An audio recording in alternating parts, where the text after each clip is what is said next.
quand même très convivial et sympathique. Euh, Vous êtes bien installé et vous allez pouvoir surtout interagir avec les intervenants, ce qui est plus facile dans un format comme celui-là. Donc cet après-midi, on va parler de l'assurance. Est-ce qu'on va pouvoir toujours s'assurer dans 20 ans? Mais après, l'après-midi, enfin, après cette table ronde, il y en a une deuxième sur le pouvoir de la création d'entreprise et notamment le pouvoir autre que celui de faire des profits, même si c'est sa vocation initiale.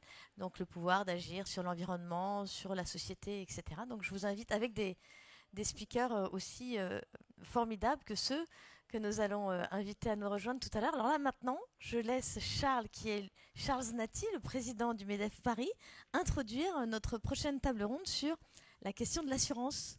À tout de suite. Merci beaucoup, Anne-Cécile. Bienvenue à toutes et à tous.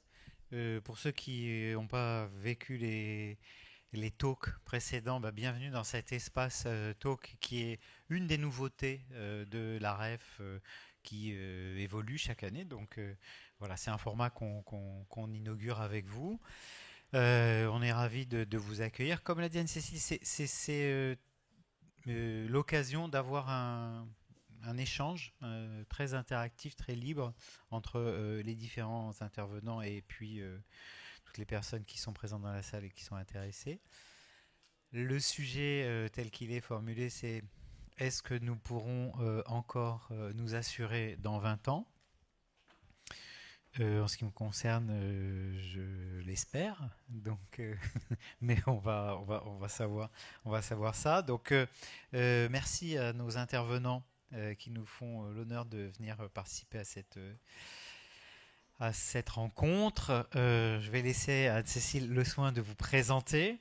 De notre point de vue, c'est pas Florence Lussmann qui est devant moi qui va me contredire, mais l'assurance, c'est plus que jamais un produit de première nécessité, quelque chose qui est extrêmement important socialement, qui est très déterminant, euh, et avec des enjeux qui sont qui nous interrogent parce que euh, on voit bien que l'exception devient de plus en plus présente dans la vie de tous les jours.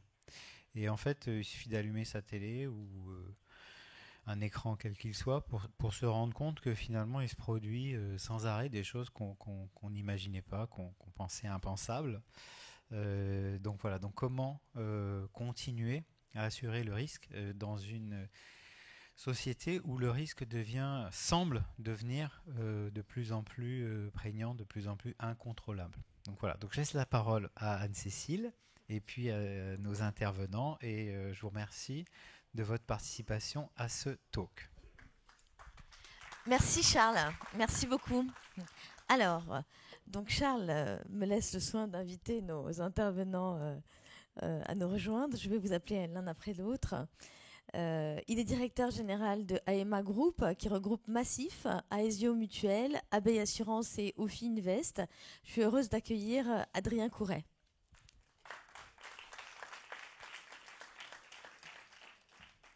Elle est directrice de recherche au CEVIPOF à Sciences Po et membre de Red Team. Bienvenue à vous, Virginie Tournay.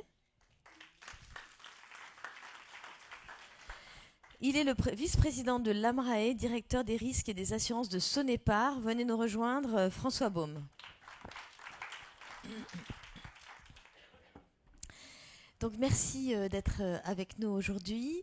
On l'a vu dans le propos introductif de Charles, les catastrophes naturelles se multiplient et la population vieillit. Ça, je ne sais pas si on l'a dit, mais enfin, en tout cas, ça fait partie du sujet, de sorte qu'on se demande si on pourra toujours être assuré d'ici 20 ans.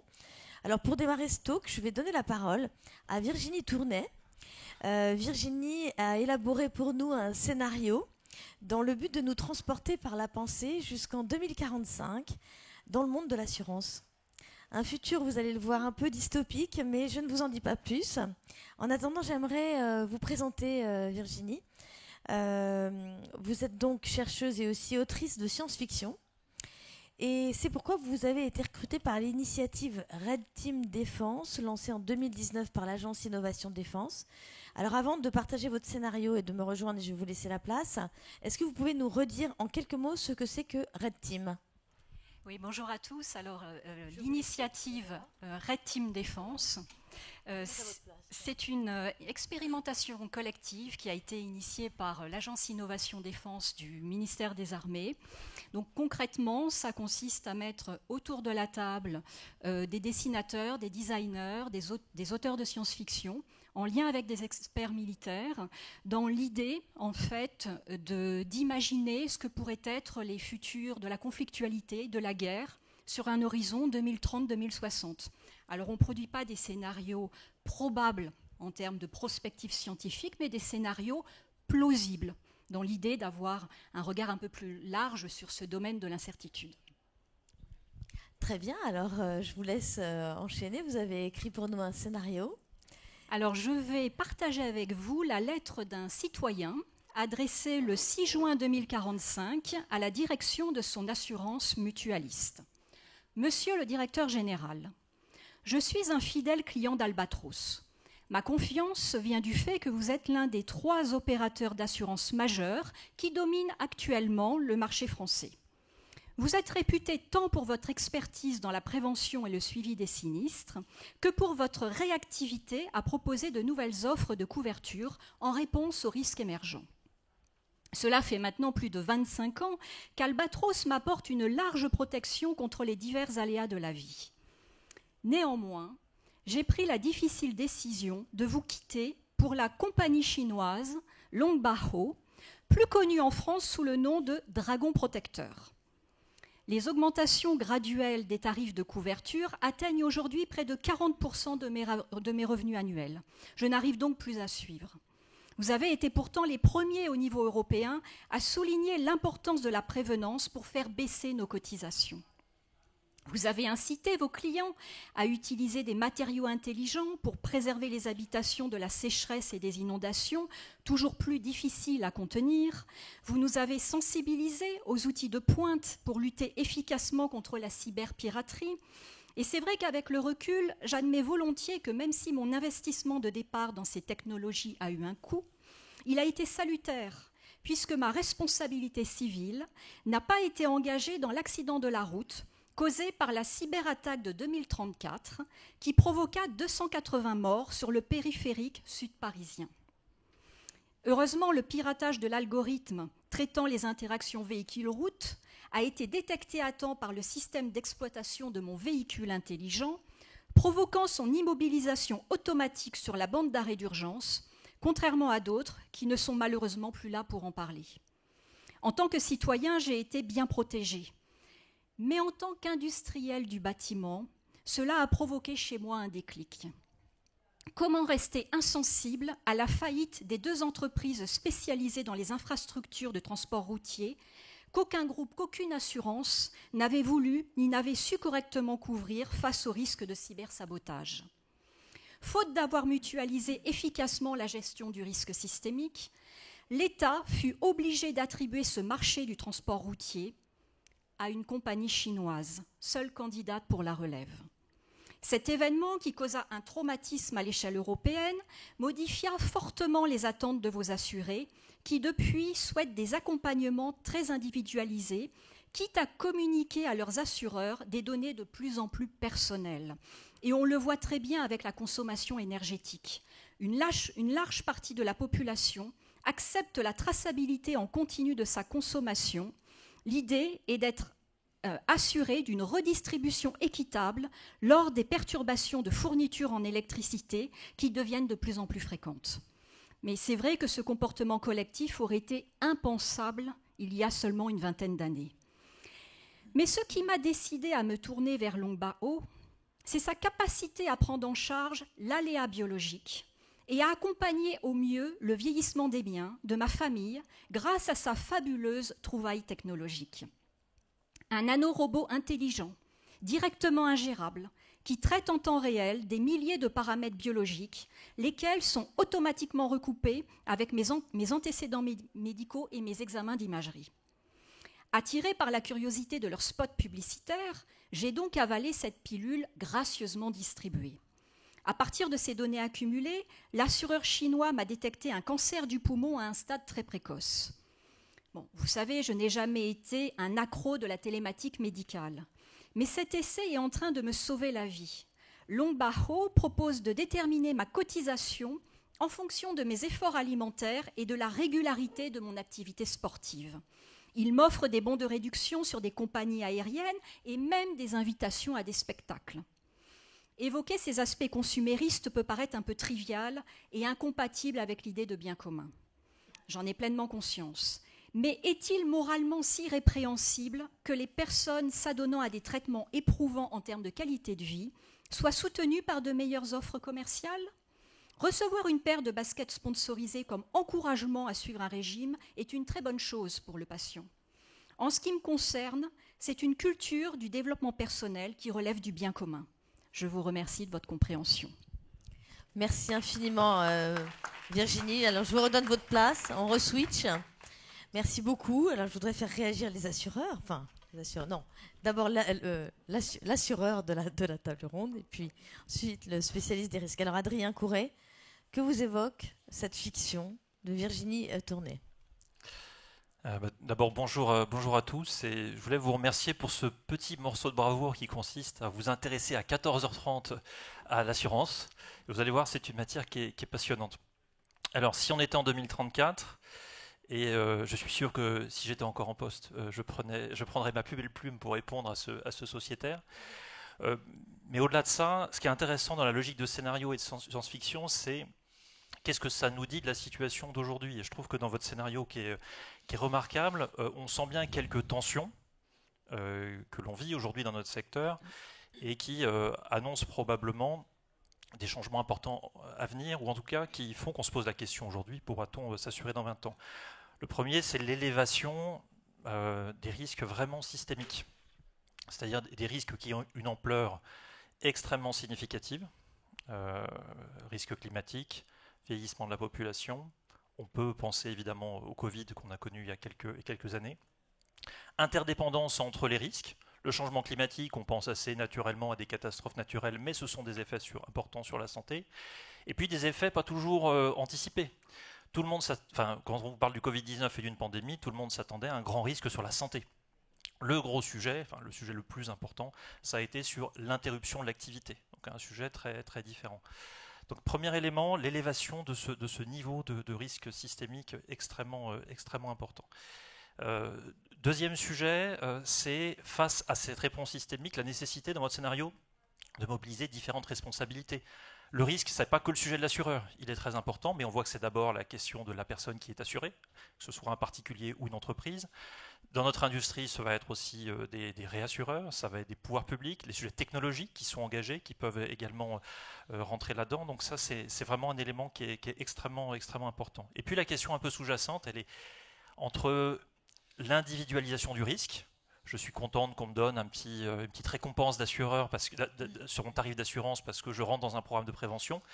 Et en même temps, on pointe du doigt les insuffisantes mutualisations, c'est-à-dire la gestion collective du risque. Et aujourd'hui, on est un peu sur une tension par rapport à ça. Très bien. Alors, je voudrais faire réagir aussi François Baume, qui est vous êtes plutôt côté entreprise qui achète des assurances et qui prévient aussi des risques. Enfin, racontez-nous un peu. C'est ça, effectivement. Bonjour à toutes, bonjour à tous. Donc moi, je suis côté risk manager, côté entreprise, côté entreprise ou organisation. Il n'y a pas que des entreprises qui font de la gestion des risques. Et de notre côté, tout commence par l'identification du risque. Et donc c'est ça qui me frappe aussi dans le scénario de Virginie, c'est que le sociétaire, en l'occurrence, il était assuré par un assureur mutualiste.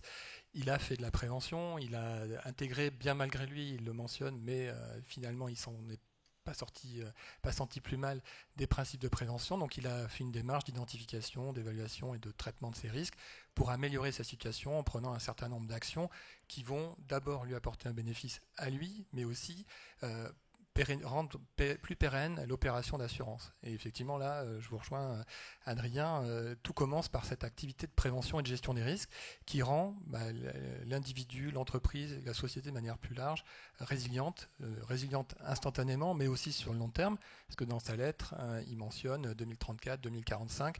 C'est une activité qu'il a l'air d'avoir mis en place de manière plus ou moins continue, plus ou moins volontaire, plus ou moins réfléchi aussi. On fait tous de la gestion des risques, parfois un peu comme M. Jourdain, sans vraiment le savoir ou sans l'avoir conscientisé, et parfois de manière beaucoup plus systémique, organisée, comme on le fait dans une entreprise. Parce qu'une entreprise, c'est une somme de personnes, une somme d'activités, et donc il faut s'organiser pour faire en sorte que tout un chacun, au sein de l'entreprise, quel que soit notre profil culturel, notre lieu de résidence, notre background académique, finalement, on ait une attitude face au risque qui soit plus ou moins la même, celle que l'entreprise attend, qui permet à tout le système de fonctionner, et du coup, qui permet à l'assureur, parce que l'entreprise, elle est là pour prendre des risques. Pour prendre des risques, elle a besoin de les gérer en interne, mais elle a aussi besoin, souvent, quasiment tout le temps d'ailleurs, d'avoir un partenaire assureur et assureur pour cofinancer une partie de cette prise de risque-là. Et du coup, pour que ce système fonctionne, que les deux soient synchronisés, il faut que le travail interne ait été fait. C'est ça qui conditionne l'opération d'assurance et sa pérennité. Et après, comme le disait Adrien, il y a des risques qui sont tels, qui dépassent la capacité d'absorption propre de l'entreprise individuellement, du marché de l'assurance, et qui du coup vont rebondir sur les pouvoirs publics. Alors, moi, ce qui m'intéresse dans ce débat, c'est on se pose la question de savoir si on va pouvoir toujours s'assurer dans 20 ans. Est-ce que ça veut dire qu'on n'est pas seulement dans un changement de cycle, mais dans un vrai changement de paradigme dans le monde de l'assurance? Tous les deux. Oui, sur ce sujet-là, on pourrait aborder quasiment tous les risques, mais je trouve qu'il y a un risque depuis quelques années sur lequel on est en train de toucher du doigt, tant du point de vue individuel que des entreprises, la bascule, c'est le changement climatique. Et nous, assureurs, on est aux premières loges de ce sujet-là, c'est-à-dire qu'on voit chaque année la charge qui s'accroît, elle est aujourd'hui 3 à 4 fois supérieure à ce qu'elle était en moyenne les années passées. Elle doit être dans les années à venir 3 à 4 fois supérieure à ce qu'elle va être dans 10 ou 20 ans. On arrive sur une problématique de soutenabilité. Ça, c'est la vision de l'assureur. Vision après des assurés et des territoires. On commence à voir des enjeux qui se posent, et de façon, je dirais, tout à fait substantielle, y compris en France, qui sont nouveaux. On commence à parler de déplacés climatiques en France. Alors ça concerne des toutes petites portions de territoire. C'est l'exemple évidemment dans les Hauts-de-France à l'automne dernier des 2 vagues d'inondations, où on se rend compte qu'il y a des zones du territoire qui sont tellement exposées que ça devient compliqué d'y vivre, d'y exploiter une activité économique, d'y cultiver pour l'agriculture. Et donc ça embarque des raisonnements qui vont au-delà simplement du changement de l'assurance et du fait que l'assurance coûte plus cher, c'est plus compliqué. C'est que globalement, il y a une réflexion globale du risque à faire qui engage toute une chaîne d'acteurs, des personnes qui vivent sur un territoire, aux collectivités locales, aux entreprises qui travaillent, aux assureurs et aux assureurs. Ce changement de paradigme, il est là, c'est sur la prise de conscience que dans un pays comme la France où s'assurer est relativement facile, une bonne couverture à un bon coût, ça se trouve. Et en fait, ce changement-là est en train de se faire. Et ce changement, il existe déjà dans d'autres pays où certaines zones du territoire sont coupées à l'activité économique pour des raisons d'assurance, mais en fait fondamentalement parce que le contexte environnemental est en train de changer. Alors, je vais vous demander à vous, François Baume, en tant que spécialiste des risques, si vous confirmez aussi cette idée du changement de paradigme de votre point de vue.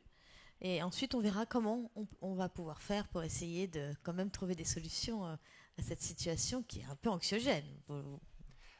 C'est un peu ce que disait Adrien, le risque c'est un objet vivant, enfin, quasiment vivant, donc ça suppose qu'il évolue, il y en a des nouveaux, la nature ou la magnitude de certains risques historiques qu'on avait tous l'habitude de connaître change parce que les technologies, les techniques, le progrès, les usages évoluent, puis les attentes aussi de la société, et du coup il y a une forme de darwinisme organisationnel qui nécessite que nos organisations s'adaptent.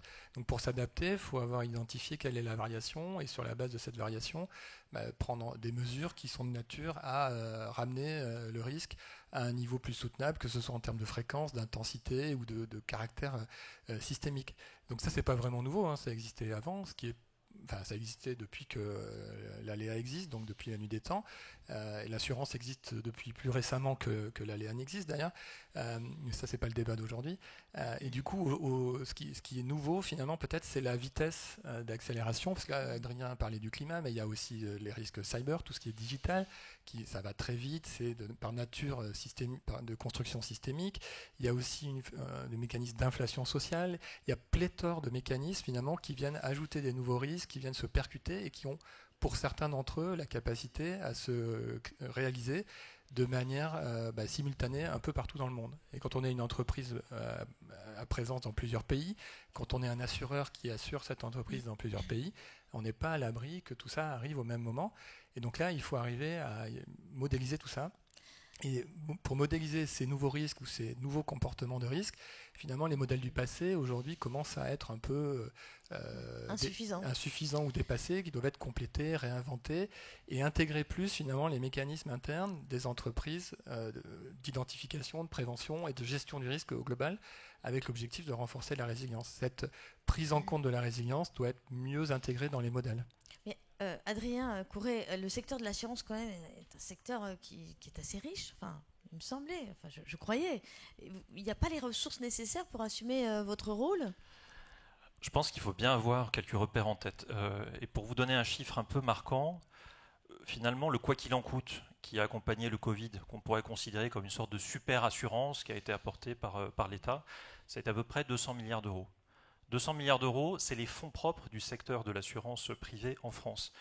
Dit autrement, si on avait attendu simplement du secteur de l'assurance privée en France, qu'il assume par lui-même tous les impacts du Covid, il aurait fallu le rayer d'un trait de plume. Dit autrement, l'assurance, elle peut faire beaucoup de choses, mais face à des risques systémiques, c'est bien une chaîne d'acteurs qui doit être mobilisée. La question de la prévention et de l'adaptation aux risques, qui concerne d'abord les personnes qui sont assurées, et puis après aux assureurs d'en tenir compte. La question des réassureurs, l'investissement technologique. On est évidemment des assureurs, on est aussi des investisseurs. Et aujourd'hui, on regarde beaucoup de solutions technologiques qui permettent de minorer les effets du changement climatique. Et puis, sur la question de l'acceptabilité sociale, c'est-à-dire comment faire en sorte que dans un pays, on maintienne quand même une plus large partie de la population qui est couverte en assurance. Quelque chose qui est spécifique à la France, c'est l'existence de dispositifs publics-privés, dont le plus emblématique est le régime des catastrophes naturelles, qui est co-géré entre l'État et ces dispositifs-là, ils permettent de garantir une sorte de degré de solidarité, et on pourrait imaginer qu'il existe par ailleurs. Je vois Florence qui est là. On s'est bagarré avec Florence pendant le Covid pour la création d'un régime de catastrophe exceptionnelle, qui avait un petit peu la même approche et la même logique. Donc les risques systémiques de demain, donc l'assureur restera central, un pivot notamment dans l'accompagnement au quotidien auprès des entreprises et des particuliers, mais sur les moyens à mobiliser, et c'est déjà le cas aujourd'hui, il faut regarder les choses de façon beaucoup plus large parce que, comme vous l'avez très bien dit, le risque change fondamentalement de nature. Et peut-être une réaction ou un complément justement à ce que vous disiez. Sur le Covid, si on regarde, et vous le disiez tout à l'heure dans votre propos introductif, Adrien, une bonne partie des conséquences économiques du Covid, c'était ce qu'on appelle en jargon assurantiel la perte d'exploitation sans dommage. Donc un arrêt d'activité qui finalement n'est pas pris en charge par le marché de l'assurance parce qu'il n'y a pas de fait générateur. Donc ça revient à dire que finalement, cet effet majeur et massif, il a été assumé par qui ? Par les entreprises, par vous et moi en tant que contribuables, parce qu'in fine, derrière, c'est l'État qui est venu apporter une garantie et permettre au tissu économique de continuer pour ceux qui en avaient besoin. Et donc, tout ça, finalement, ça repose sur la résilience des entreprises et des organisations. Et cette résilience des organisations, elle est intimement liée à leur activité de gestion des risques, à leur maturité de gestion des risques et au process qu'ils ont pu mettre en place pour justement traiter toute cette chaîne et éventuellement le financer tout seul, le financer collectivement avec le marché de l'assurance et parfois avec l'État. J'aimerais illustrer cette interdépendance sur un sujet vraiment très concret parce qu'il nous arrive d'être interpellés sur un registre. Vous n'assurez pas, par exemple, le risque cyber, qui est un risque nouveau et sur lequel on n'est pas à l'aise. Mais je voudrais faire le parallèle avec le risque automobile, qui est vraiment le risque le plus basique et connu. Il ne viendrait à personne à l'idée, vous trouvez tout à fait normal qu'un assureur n'assure pas quelqu'un qui n'a pas son permis. Ça veut dire que pour que l'assureur aille sur un marché, il faut qu'il y ait un minimum de confiance qui soit établi dans le marché et dans l'environnement et de critères de base. Sur de nouveaux risques qui émergent comme la cybersécurité, vous avez des entreprises, j'ai presque envie de dire, elles n'ont pas leur permis. Elles exercent leur activité sans avoir implémenté, mis en place des règles de base de prévention, de sécurité Je ne parle pas de ce qui peut exister dans les grandes entreprises, je parle vraiment de réflexes presque vitaux de préservation. Et donc dans tous ces nouveaux risques qui émergent, il y a cette construction presque du marché autour du risque qui est à faire, qui peut permettre ensuite à l'assureur d'intervenir de façon... Et d'ailleurs aujourd'hui ce qu'on propose en cybersécurité, c'est beaucoup plus des services de prévention dans un premier temps, que tout de suite la couverture assurantielle, en particulier auprès des TPE ou des PME. Donc moi j'aimerais qu'on rentre un petit peu plus dans le détail sur les solutions. En dehors d'augmenter les primes d'assurance, vous avez parlé d'une meilleure coopération État-entreprise, un petit peu, et aussi d'une meilleure prévention.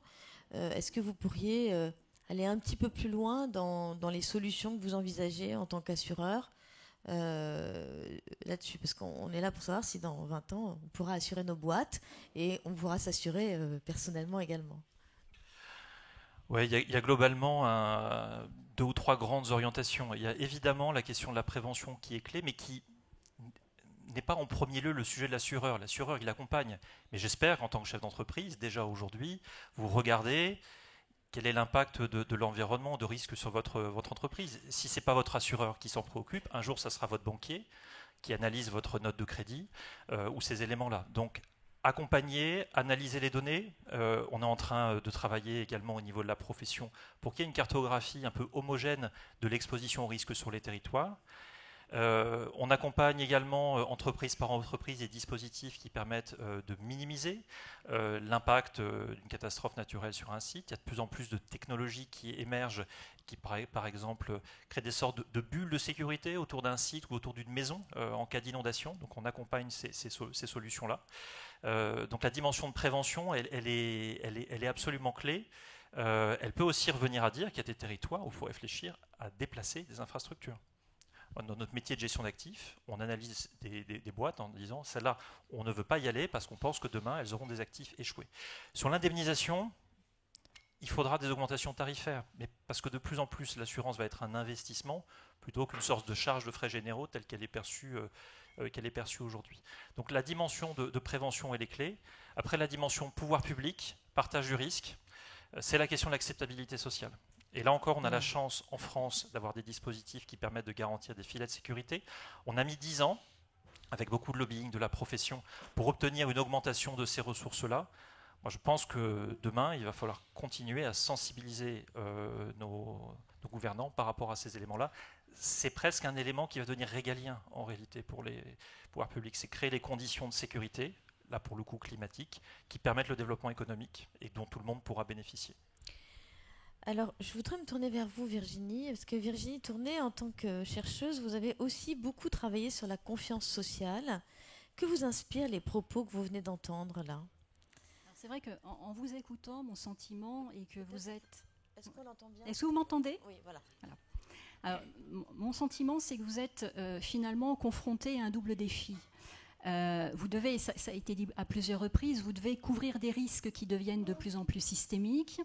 Il y a une multiplication des indicateurs de ces risques, on va vers de plus en plus d'expertise, on met à l'épreuve la résilience organisationnelle, et en même temps, on fait aussi émerger des nouvelles prises de conscience, notamment le fait que, par exemple, en termes de précision de risque d'exposition des territoires, eh ben, on est tous potentiellement des migrants climatiques, des réfugiés climatiques.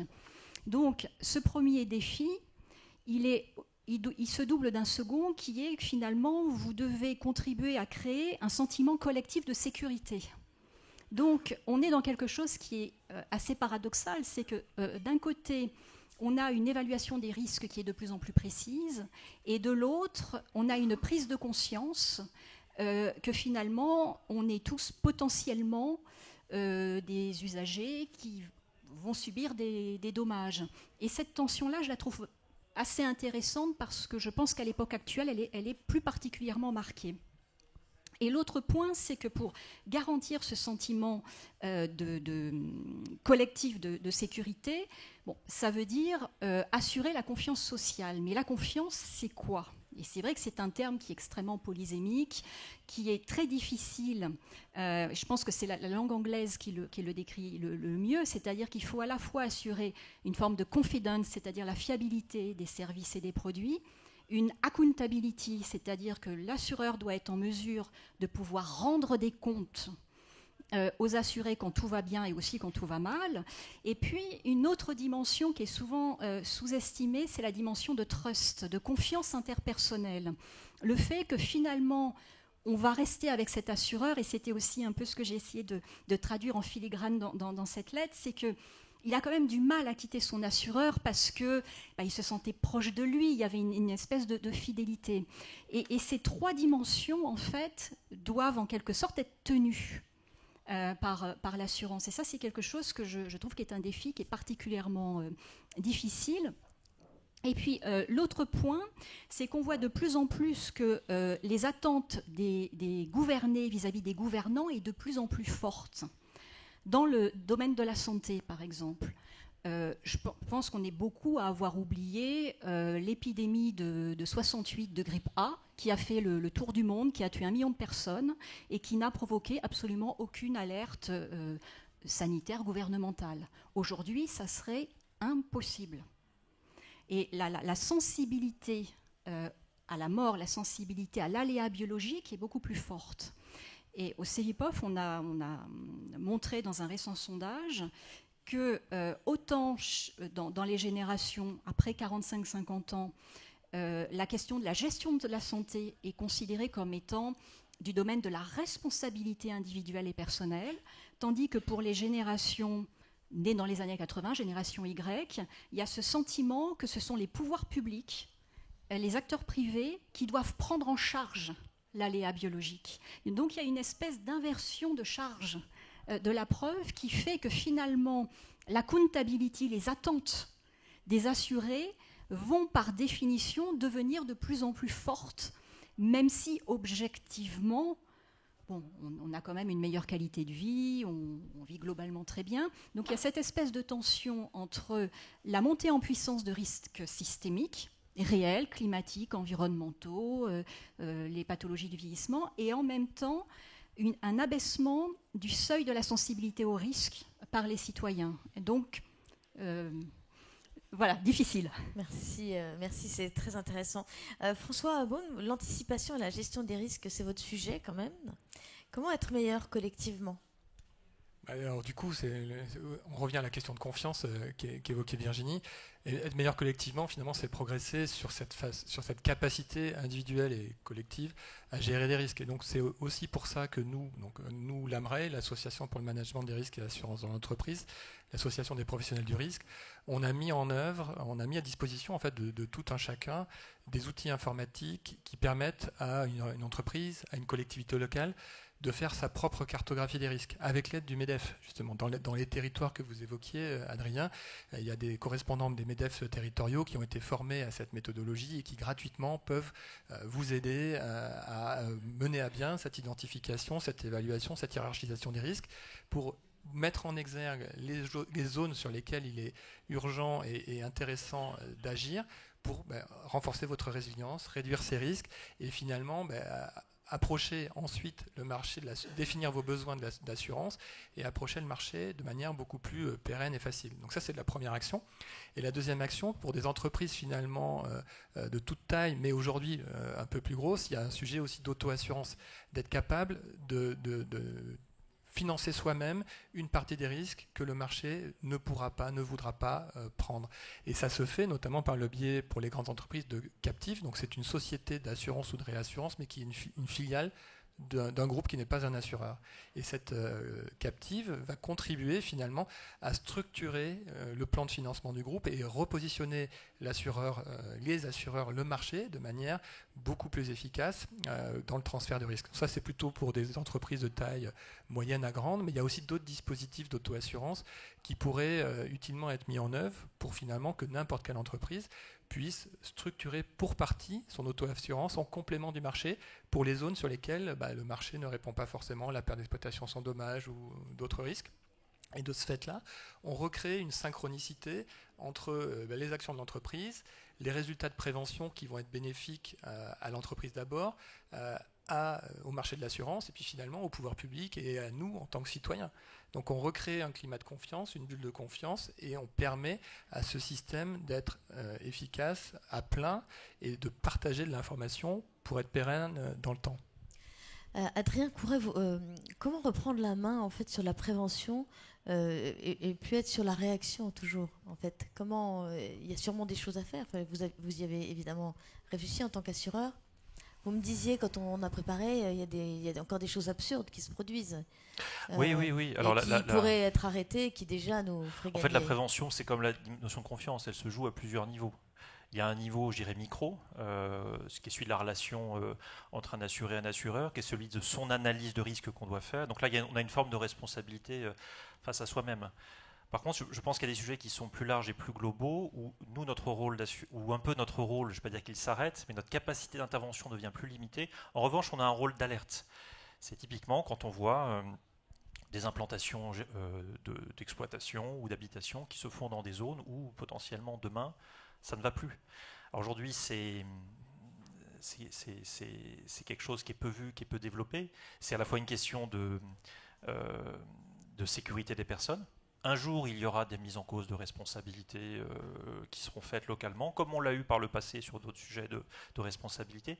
Ce que je veux dire par là, c'est qu'on a un rôle politique qui est de lever le doigt en disant « Attention, sur le plan des risques, il y a des choses anormales qui sont en train de se passer. » Et c'est collectivement, c'est à vous au niveau des politiques de le faire. L'exemple des inondations dans les Hauts-de-France, c'est un très bon sujet.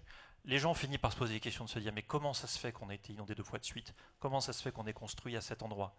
Comment ça se fait qu'on ait artificialisé les sols? Comment ça se fait que les canaux n'aient pas été entretenus? Et là, on a découvert qu'il y avait une chaîne, un millefeuille de responsabilités au travers duquel il fallait aller trancher. Nous, je crois que notre rôle, et c'est ce qu'on fait collectivement, notamment avec notre fédération, c'est de pointer du doigt ces sujets-là. Pour prendre un sujet d'actualité, là aussi pour vous montrer que c'est partout, c'est pas que sur les catastrophes naturelles. Vous avez vu sans doute ces derniers jours un assureur mettre en cause le maintien de l'ordre de l'État en Nouvelle-Calédonie. Parce que Nouvelle-Calédonie, c'est simple, c'est 2 milliards d'euros de dommages identifiés du fait des émeutes, c'est 200 millions d'euros de cotisations. Je ne sais pas quel chef d'entreprise dans n'importe quel secteur se dirait que là, il y a un truc qui est pérenne. Et fondamentalement, ça rejoint la question de confiance, il y a quand même un rôle de l'État qu'on doit rappeler, ce qui est de garantir à ce niveau macro la condition d'exercice, alors de l'activité des citoyens, mais aussi de l'activité des assureurs. Mais tout ne pourra pas reposer sur l'État, il y a aussi les... Non, mais ce que je veux dire par là, c'est que ce sujet qui est clé, à un moment on recherche des compromis, des consensus sur des sujets qui font sens commun et partagé.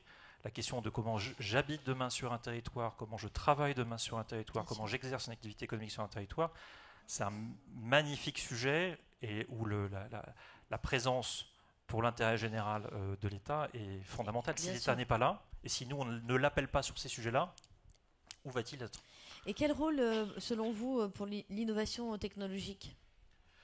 Alors, je pense qu'il est très important, sans verser dans le technosolutionnisme. On a de toute façon un sujet, si je reprends la question du risque climatique, on peut imaginer de se dire, bon, les maisons demain ou les habitations, elles sont construites au bon endroit, avec les bonnes normes. Mais il y a quand même la question de tout l'existant qui est là.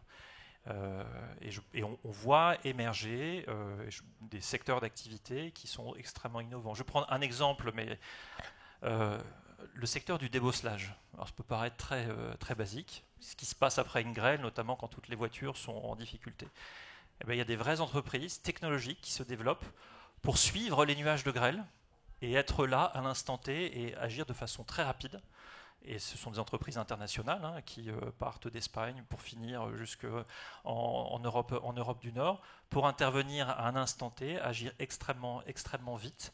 Mais également, si je reviens sur la prévention, on informe aujourd'hui beaucoup plus vite, beaucoup plus tôt en cas de sinistre. Donc on progresse, les secteurs d'activité progressent, la façon de bâtir, elle progresse aussi. Il n'y a pas de baguette magique, c'est juste un travail long et patient de coopération entre secteurs d'activité. Adrien Couret, vous avez critiqué la directive FIDA qui permet à toutes les compagnies d'assurance en fait, d'avoir accès aux données des assurés pour pouvoir leur proposer des meilleures couvertures, des meilleurs contrats, les démarcher en fait. Et pourquoi vous avez critiqué ça? En quoi c'est mauvais pour le consommateur finalement? Oui, alors je vous parle de FIDA, je ne sais pas si ça parle à grand monde. Non, mais enfin bon, c'est des alors c'est un projet de réglementations. directive européenne, Financial Data Access, qui est là pour ouvrir les données d'assurance, alors non pas aux assureurs, parce qu'on les a déjà, mais à n'importe quel apporteur de services, évidemment en vue de l'Europe, dans l'idée d'apporter de meilleures couvertures. De notre point de vue, c'est un sujet qui est dangereux, puisque dans le débat individualisation versus mutualisation, ça fait dramatiquement accélérer le curseur vers l'individualisation du risque des propositions d'assurance qui finalement ira bien pour quelques personnes ou quelques entreprises, mais rendra globalement l'assurance plus chère. Et puis ça pose la question de l'ouverture de nos données d'assurance, qui sont quand même des données très personnelles, au plus grand nombre. Et là, il y a un sujet d'éthique qui est absolument fondamental. Après, il y a un basique sujet de souveraineté. L'assurance, c'est un secteur très fort en Europe. Il y a un secteur sur lequel dont on peut être extrêmement fier. Faire ça, c'est ouvrir le secteur de l'assurance à des acteurs chinois, américains, qui ne seraient pas régulés de la même manière. Sachant que par ailleurs, la solidité de l'assurance, c'est la solidité du financement de l'économie, puisque nous sommes aussi des financeurs de l'économie. Est-ce que c'est ça qu'on veut? Moi, je ne suis pas certain. Quand vous dites on a accès déjà aux données, mais vous avez accès aux données de vos assurés, pas des assurés des autres compagnies que vous pourriez aller démarcher. Enfin, oui, mais enfin, si vous voulez, le secteur de l'assurance, le secteur de l'assurance est un secteur extraordinairement concurrentiel. N'importe quel contrat d'assurance. Alors, je suis sur peut-être l'assurance du particulier, de la TPE ou de la PME, mais globalement, vous trouvez facilement 20 proposants. On a un taux de rotation de clients, de sociétaires, d'adhérents, d'assurés qui est extrêmement fort. Moi, ce que je vois quand je vois arriver un projet de directive comme ça, derrière la vertu de la plus de concurrence pour le client, alors que nos marchés sont déjà concurrentiels, c'est plutôt, et on l'a vu sur d'autres sujets, un travail de lobbying très efficace de certains acteurs, pas forcément européens, sur la réglementation européenne. Mais c'est déjà en cours ou c'est pas encore totalement? Le projet est en train de se construire, mais il est très avancé dans ses principes. Et là, je dirais que c'est le poids des chaînes qui est en train de se négocier. Très bien. François Baum, qu'est-ce que vous en pensez, vous? Alors, de cette directive, pas forcément grand-chose, parce que je suis extérieur à la première. Vous pouvez dire que c'est pas bien, ça va très bien. Non, mais de l'individualisation des données. Non, mais sur le sujet de la donnée de manière générale, les entreprises ont leurs propres données. De plus en plus, pour celles qui sont grosses et qui sont soumises à d'autres directives européennes, la CSRD, etc., une partie de ces données vont être publiques au travers d'indicateurs. Donc ça permettra déjà, le côté positif, c'est que ça va permettre à une entreprise de se comparer avec ses pairs et puis à tout un chacun de se faire une opinion un peu plus éclairée ou objectivée par des chiffres. Mais si on regarde sur les risques qu'on a évoqués, le cyber, l'inflation sociale, le climat, tout tourne autour de la donnée en fait. Cette donnée, il va falloir la récupérer, la modéliser et en faire quelque chose en interne pour définir si oui ou non on va implanter notre nouvelle usine à tel endroit. Si oui, on le fait, comment on va le faire pour que ce soit sécurisé, ou au contraire, on va décommissionner progressivement pour la réimplanter, et si oui, où. Tout ça, c'est basé sur des informations, sur des données qu'on a récupérées, et pour partie, elles viennent du marché de l'assurance. Parce que le marché de l'assurance, il a je ne sais pas comment on peut le quantifier en termes de volume, mais des volumes de données très très conséquents, parce que moi, entreprise, j'ai les données de mon entreprise, partiellement de mon secteur d'activité auquel je peux avoir accès, mais par contre le reste, j'y ai pas forcément accès. Donc j'y ai accès par mon assureur, par mes assureurs, qui vont me partager cette information-là de manière travaillée, argumentée, etc., pour que je puisse en faire quelque chose, pour nourrir ma gestion des risques, ma prévention, et intégrer ça dans mon process pour être plus résilient. Donc cette donnée-là, elle est déjà partagée, vous en tirez déjà profit dans votre processus de souscription pour définir si oui ou non vous allez me faire une offre, et si oui comment, etc. Donc la question du partage mais de données... on n'envisage pas de la partager avec des concurrents, voilà, c'est ça le sujet de FIDA. Voilà, tout à fait, mais là du coup si on se place du point de vue purement du consommateur, sans cet aspect, on va dire, directive européenne sur la concurrence, du point de vue purement process de gestion de risque, on se nourrit de cette donnée-là en fait. Et cette donnée, elle est extrêmement importante et il faut qu'elle soit partagée d'une certaine manière. Pas forcément pour nourrir une concurrence ou pour appeler de nouveaux services, mais pour en faire une analyse qu'on va intégrer dans nos process pour finalement optimiser notre processus de gestion des risques à notre profit, d'abord, avant tout, mais aussi au bénéfice de nos assureurs qui viennent derrière, parce que le site va brûler moins souvent, tout sera moins fréquent et ou moins conséquent. Merci. On redémarrera plus vite. Merci à tous les trois. Alors je voudrais ouvrir une petite session de questions-réponses. Qui a des questions? Alors, je crois que j'ai vu le monsieur avant, mais après ce sera vous. Pardon, je suis désolée. Et puis en plus le micro est plus près de lui. Vous pouvez vous présenter, s'il vous plaît? Oui, bonjour, Jean-Louis Pierrel, Newman Mutuel. Puisqu'on est dans la prospective et qu'on essaie de se projeter dans 20 ans, moi je suis allé 20 ans en arrière et je m'aperçois qu'au niveau de la maladie, c'était surtout la collectivité qui payait. Avec la montée de la CSG et malgré l'augmentation due aux complémentaires qui sont prises en charge par l'entreprise, on voit bien que la part de l'entreprise baisse depuis 20 ans. Alors est-ce qu'on doit pousser le trait jusqu'au bout? Est-ce qu'on doit continuer à faire baisser ce poids de l'entreprise dans l'employeur du travail pour que ça soit plus la richesse globale, d'autant plus qu'avec le vieillissement, on va avoir une montée vertigineuse, effectivement, des coûts, qu'on parle de l'EHPAD, de la dépendance, ou des fauteuils que l'on veut mettre maintenant dans le 100% santé. Qui veut répondre? C'est une question d'assureur. Alors, je ne vais pas rentrer dans le débat qu'a ouvert Patrick Martin hier sur le financement et la protection sociale, mais je pense qu'on est en plein cœur du sujet. Peut-être pour l'ouvrir plus largement, au-delà de la façon dont c'est financé, la dépense de soins que l'on finance aujourd'hui par la sécurité sociale ou par les complémentaires, elle augmente. Et finalement, l'augmentation des tarifs des complémentaires et le déficit de la Sécu, c'est les deux faces d'une même pièce.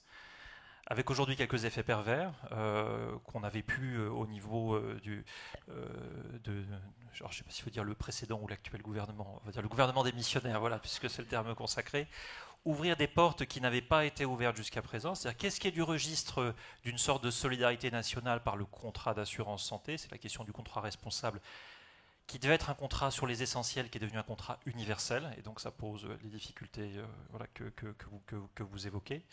Je pense que c'est vraiment ce sujet-là qu'il faut aller. Souvent, les choses dérivent quand le filet de sécurité n'est plus un filet de sécurité. Et c'est vrai sur ce sujet-là, comme sur d'autres sujets de protection sociale ou plus largement. Donc, moi, j'espère que dans le gouvernement à venir, quel qu'il soit, on pourra reprendre ce travail-là sur quelque chose où l'intérêt des Français est important. Et l'intérêt des entreprises comme des assureurs est également assez fondamental. Merci beaucoup. Madame, est-ce qu'il y a un micro pour... Voilà, il est là. Merci. Bonjour, Florence Lustmann, présidente de la Fédération des assureurs, France Assureurs. Moi, j'avais une question pour vous, Virginie, parce qu'on n'y est pas revenu dans le panel. Vous avez évoqué, donc vous avez l'assuré a avalé sa petite pilule, et puis à un moment vous avez dit oui, et en plus moi je partage de plus en plus de données avec mon assureur parce que c'est mon intérêt. Et donc effectivement, il est très très éclairé, votre assuré. Il y a un certain nombre de projets de directives européennes. Adrien a cité FIDA.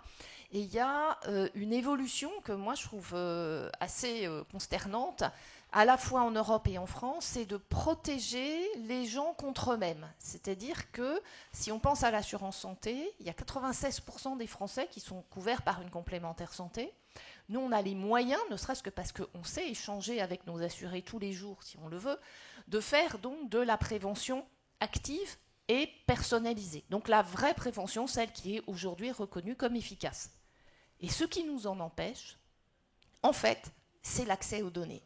Et c'est l'accès aux données, même si les assurés individuellement ont envie de nous la donner. C'est-à-dire qu'il y a des pressions extrêmement fortes de collèges et d'institutions, qu'elles soient nationales ou européennes, dont le métier est de protéger les données. Et Dieu sait si nous, évidemment, on est sensibles à ça. Et d'ailleurs, bon, je touche du bois, on n'a pas eu de grande fuite de données dans notre secteur. Donc, bien entendu, il faut respecter les données de santé en particulier. Mais est-ce que vous pensez que socialement, sociologiquement, on est à un point de bascule, parce que ça, pour nous, ce serait très, très important, si on pouvait faire valoir que, en fait, les Français ou les Européens, ils sont prêts pour être mieux protégés en santé, pour mieux valoriser leur capital santé et pour mieux donc faire de la prévention, à échanger plus avec leur assureur, ce qui voudrait dire qu'il faudrait revenir sur un certain nombre de réglementations qui, aujourd'hui, finalement, enfreignent la créativité des assureurs dans ce domaine. Virginie.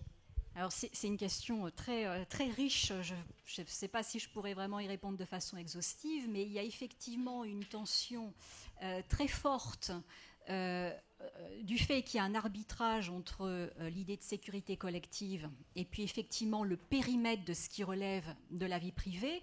Mais à partir du moment où on est dans une logique où le consommateur cherche, alors non pas à atteindre le risque zéro, on n'est pas forcément dans un populisme précautionniste comme disait Bronner, mais cherche vraiment à éviter ou à prévenir tout type de risque, il est clair que son acceptabilité à fournir ses données personnelles subit de moins en moins d'inhibition. De l'autre côté, c'est vrai qu'il y a aussi un mouvement contre la dérégulation du marché de l'information et le risque que la donnée, on sait que ce n'est pas un élément brut, qu'elle est traitée et qu'elle est soumise à de multiples interprétations. Donc il y a, je dirais, ce double mouvement qui fait que d'un côté, effectivement, l'assuré, je pense, a beaucoup moins de barrières à l'entrée en ce qui concerne en fait la possibilité de fournir ces données, et en même temps, il est pris dans les contradictions, je dirais, de la numérisation de la société. Mais un point qui est, alors peut-être, je ne sais pas si c'est forcément inquiétant, mais le citoyen n'a pas forcément davantage confiance dans les pouvoirs publics que dans les institutions privées. La question de la géolocalisation, par exemple. Quand il y a eu l'application Stop Covid qui avait été mise en place, il y avait tout ce débat sur la géolocalisation et il y a eu une levée de bouclier contre le fait d'être géolocalisé. Mais vis-à-vis d'Uber ou vis-à-vis, je dirais même, de certains services des industries créatives, il n'y a pas de problème. Donc il y a une tension très forte entre le fait de se sentir usager d'un service public ou le fait de se sentir client. Et on n'a pas du tout les mêmes barrières à l'entrée en fonction du type de service, en fonction du type d'acteurs qu'on a en face de nous. Est-ce qu'il y a une autre question ? On peut encore en prendre une. Oui, madame ? Le micro est là. Attendez. Tenez, je vous en prie. Vous vous présentez. Oui, je me présente. Oui, Yolande Blondet. Donc on vous entend pas. Vous m'entendez ? Oui. Oui. Yolande Blondet, j'accompagne les entreprises dans leur transformation durable. Vous avez hier animé un atelier sur la CSRD. On y parle de double matérialité et d'approche des risques et des opportunités.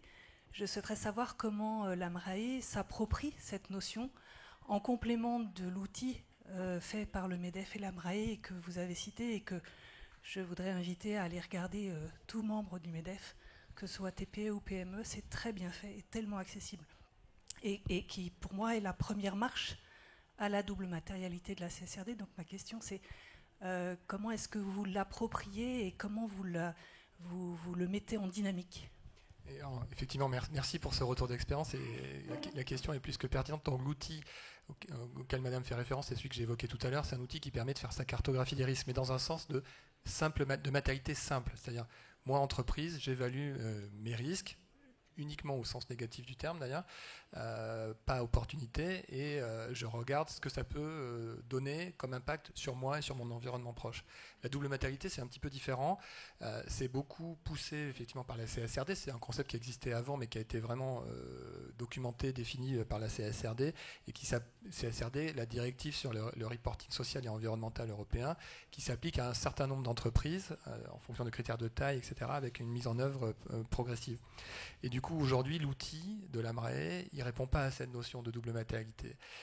Donc on travaille dessus pour éventuellement faire un développement. Je vous ai dit tout à l'heure, on l'a fait d'abord pour les entreprises, là on vient de en faire une version pour les collectivités locales et territoriales, qui ont un univers de risque un peu différent, collectivité, c'est pas une entreprise, les objectifs, les buts de l'organisation sont pas les mêmes, donc les risques forcément sont pas les mêmes. Donc on a travaillé avec des gens en charge des risques des collectivités pour définir un univers des risques adapté qui permette de faire une analyse digne de ce nom. Du coup, pour la double matérialité, c'est pareil. On est en train de regarder pour réfléchir à une version double matérialité peut-être, ou une version un peu différente de cet outil. Elle n'existe pas aujourd'hui, mais c'est quelque chose sur lequel on travaille. Parce qu'évidemment, cette double matérialité, même si aujourd'hui elle concerne un périmètre limité d'entreprise, au niveau européen et donc au niveau français aussi, par ricochet, elle va quand même être diffusée peut-être plus largement, parce qu'elle implique une notion aussi de chaîne de valeur.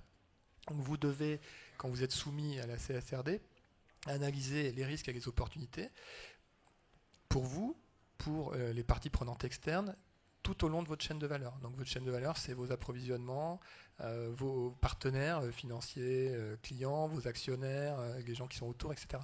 Donc c'est très large, et du coup, par ricochet, l'entreprise qui est soumise va avoir des questions, va avoir une interaction avec ces parties prenantes qui va progressivement, probablement, et c'est aussi un des buts de la directive, très probablement, les amener sur le terrain de la double matérialité, même si ces entreprises-là n'y sont pas purement soumises. Donc oui, c'est intéressant. Et deux, aujourd'hui, on n'a pas de réponse outil disponible sur étagère qui pourrait vous permettre de faire ce que vous faites pour une cartographie des risques normale, enfin classique, historique. Je pense qu'on va demander à Adrien Corré de conclure, mais vous vouliez une dernière question, madame? Alors allez-y. Une dernière question très rapide. Donc, je Rapide. suis Adina Gregorio, donc de Active Asset Allocation. Bonjour. Je voulais vous demander quelles sont les réflexions que vous avez sur les nouveaux risques engendrés par l'utilisation de l'IA. En 30 secondes, s'il vous plaît, Adrien. En 30 secondes, déjà, il y a un risque. Enfin, risque et opportunité interne. Donc, c'est bien encadré, mais tirer toute la substantifique moelle des cas d'usage. Voilà. Mais s'assurer que nos données ne partent pas dans l'hyperespace, les données internes de l'entreprise. Et sur le plan assurantiel, c'est encore très, très, très émergent, mais il y aura un jour des sujets de responsabilité civile là-dessus, c'est certain.